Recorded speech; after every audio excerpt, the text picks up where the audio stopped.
Hi, this is Miss Shepherd here with the next stage of your whimsy mini mock exam project.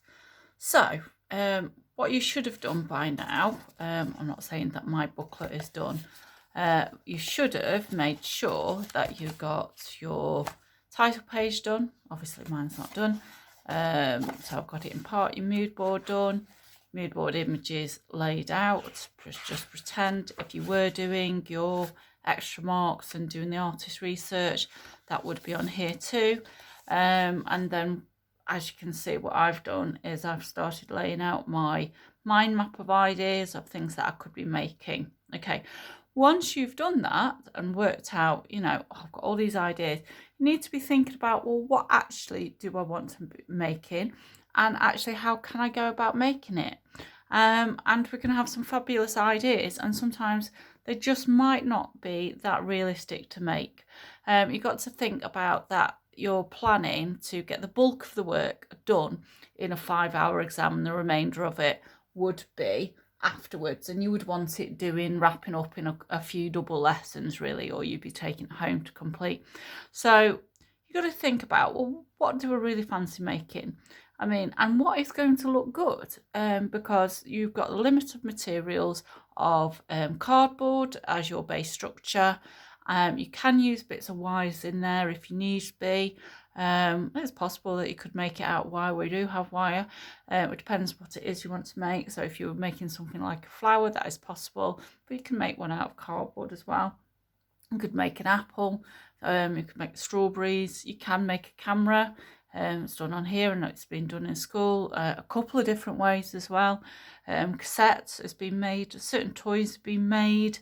So you've got to really think about what could be made and what you would enjoy making. What would you want supersized? I mean, like donuts look absolutely fabulous supersized. Pizzas are very, very simple. Too simple in my mind, but are suitable.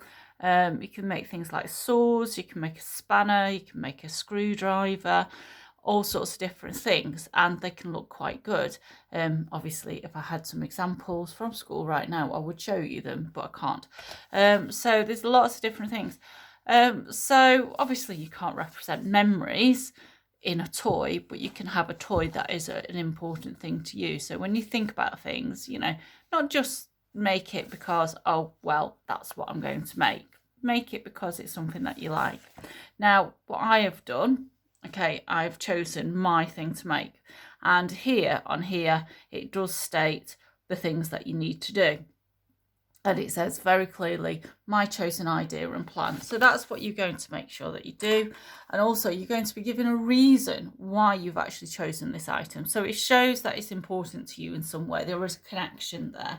And connections are very important in art, It's not just, oh, I'm making it for the sake of making it.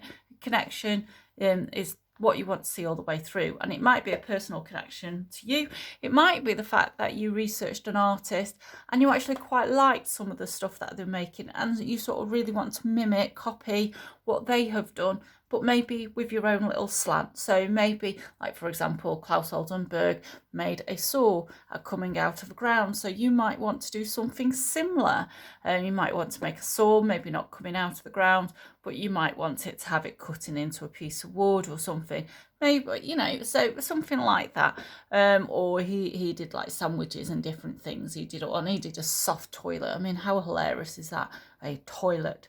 I mean, we've had one year a student make a bra, because it's funny. And I think sometimes you have to have things that have a little bit of humour in them, when you're making them. How hilarious is it to make a bra? I mean, who would have thought, you could make a pair of underpants with Superman on the front, So when you're thinking about that, think about what you're making. I'm making myself laugh now. Make it sort of personal or fun or something that's connected to the artist, some connection somewhere. And when you're planning it out, I want you to be thinking about, well, what colours do I want it? I don't have to keep it the same original colour.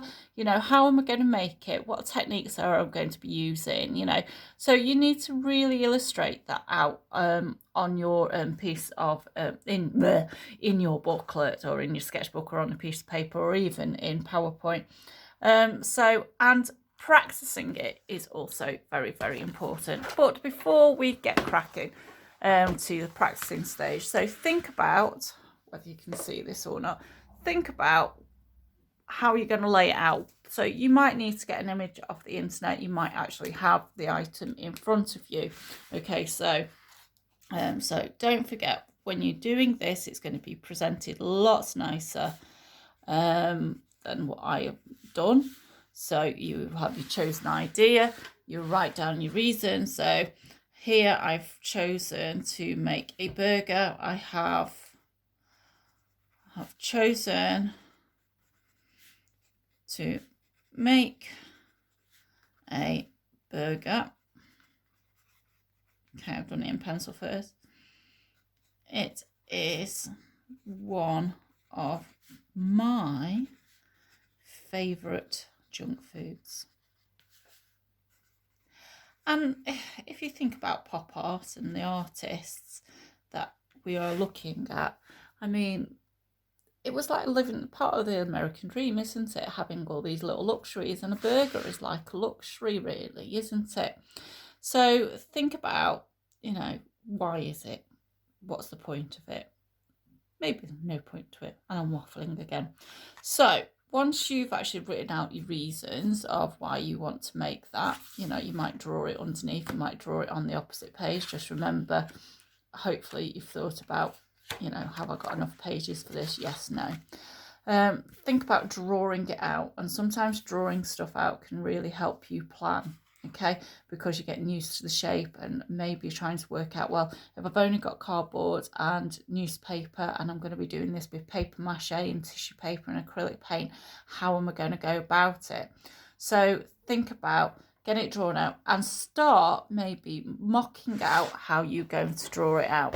So I'm just going to look on my computer again, and I will get to the correct page. So what you can do when you're drawing it out, placing it out, you could also be looking at the other pages. So obviously there's little examples, but also what I've provided you with are little cardboard attachment techniques. Not all of them are going to be really useful to you, but they might make you think about how you can put things together.